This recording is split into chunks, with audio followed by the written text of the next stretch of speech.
So we have here the integral of x over the square root of 1 minus x to the fourth power, all integrated for x. So immediately after looking at this, if you remember your trig substitutions, we can relate this to one of our definitions, which is the integral of 1 over the square root of 1 minus x squared, which is equal to the arc sine of x plus c.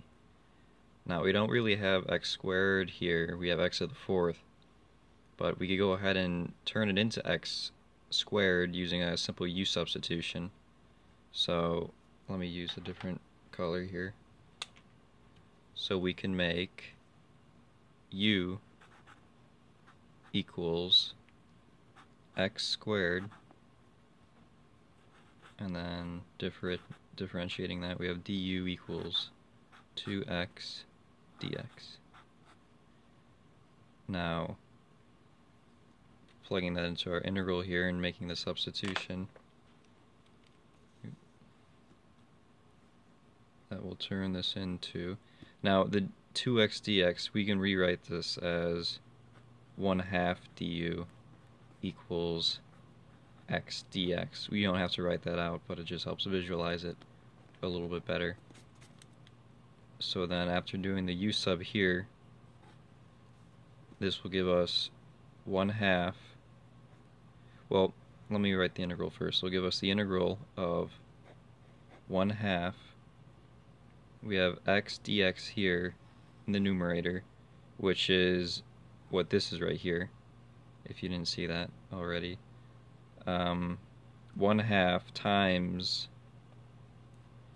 1 over the square root of 1 minus x to the fourth, which is just going to be the square root of 1 minus x to the fourth is going to be u squared,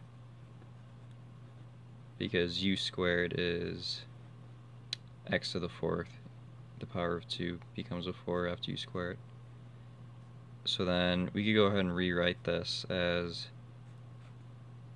1/2, taking the constant outside of the integral, 1/2 the integral of 1 over the square root of 1 minus u squared.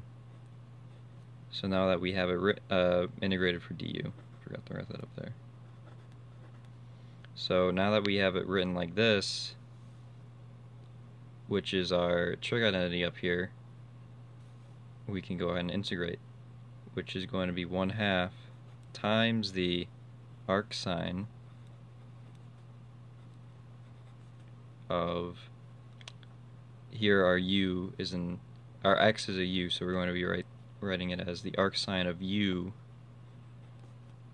plus c. Now we can go ahead and sub our x back in for u, so 1/2 the arc sine of x squared plus c, and that's all there is to it.